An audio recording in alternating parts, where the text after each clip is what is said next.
મારું નામ સુરેશ પટેલ છે। હું વલસાડથી આવું છું અને આદિવાસી લોક સંગઠનના પ્રમુખ છું।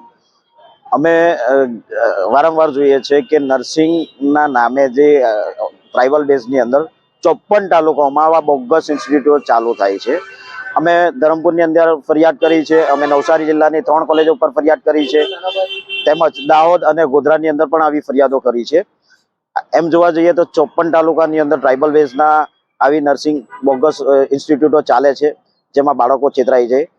અમારી સરકારશ્રીને માંગણી છે કે આજે જે પણ આવી બોગસ સંસ્થા ચાલતી હોય એ તમામની ધરપકડ થાય, તમામની તપાસ થાય અને જે બાળકો પાસે જે ખોટી રીતના પૈસા પડાવી લીધા છે, વર્ષો બગાડ્યા છે, એને ન્યાય મળે એ હેતુસર આજે અમે અંકલેશ્વરમાં પણ રશ્મિબેન વસાવાના બોલાવવાથી અમે આવીને આજે ફરિયાદ કરી છે અને એની અંદર પણ અમે ન્યાયની જ માંગણી કરી છે કે આવનારા દિવસોની અંદર જો ન્યાય નહીં મળે તો અમે કોર્ટ રાહે એમની પર કાયદેસરની કાર્યવાહી કરશું। ગુજરાતની જેટલી પણ સંસ્થા છે એની પર ફરિયાદ કરશું। એ જવાબદારી સરકારશ્રીની, જવાબદાર અધિકારીઓની રહેશે।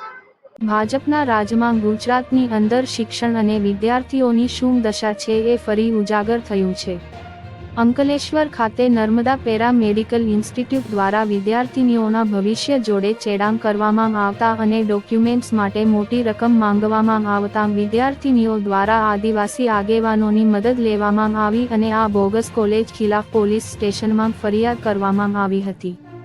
ગુજરાત રાજ્યમાં આદિવાસી વિસ્તારોમાં મોટા પાયે આવી બોગસ કોલેજો ચાલી રહી છે અને આદિવાસી વિદ્યાર્થીઓનું સતત શોષણ થઈ રહ્યું છે અને તેમના ભવિષ્ય જોડે ચેડાં થઈ રહ્યા છે।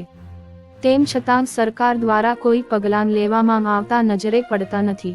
એ લોકોના મનમાં પ્રશ્નો ઊભા કરે છે કે આવી બોગસ કોલેજોના સંચાલક પર અધિકારીઓ, નેતા કે સરકાર કોણ મહેરબાન છે, જેથી તેમની સામે યોગ્ય રીતે કાર્યવાહી થતી નથી। અંકલેશ્વરની વિદ્યાર્થીઓની મદદે આવેલા ધરમપુર વલસાડના આદિવાસી સુરેશ પટેલે જણાવ્યું કે પહેલાં પણ તેઓ આવી અનેક બોગસ કોલેજોના પર્દાફાશ કરી ચૂક્યા છે, પરંતુ તંત્રની તેમના ખિલાફ કામગીરી તંત્રની ઈમાનદારી પર પ્રશ્નાર્થ ઊભો કરે છે। થોડા સમય પહેલા પણ ધરમપુર તાલુકાના ભાંભા ગામની સ્કૂલની કથળતી પરિસ્થિતિ સુરેશ પટેલ દ્વારા ઉઘાડી પાડવામાં આવી હતી અને તાત્કાલિક ધોરણે સ્કૂલ બનાવવા માટે ફરિયાદ કરવામાં આવી હતી, પરંતુ ઘણો સમય થઈ ગયો હોવા છતાં પરિસ્થિતિ હજી એવી જ જોવા મળે છે। તંત્ર દ્વારા શાળા તોડવાની માન્યતા મળી જાય છે, પરંતુ શાળાનું નવું મકાન બનવા માન્યતા મળતી નથી અને બાળકોને તાડપત્રી બાંધી બેસવા મજબૂર થવું પડે છે। ભણશે ગુજરાતની વાતો કરતાં ગુજરાત સરકારની આ વાસ્તવિકતા છે।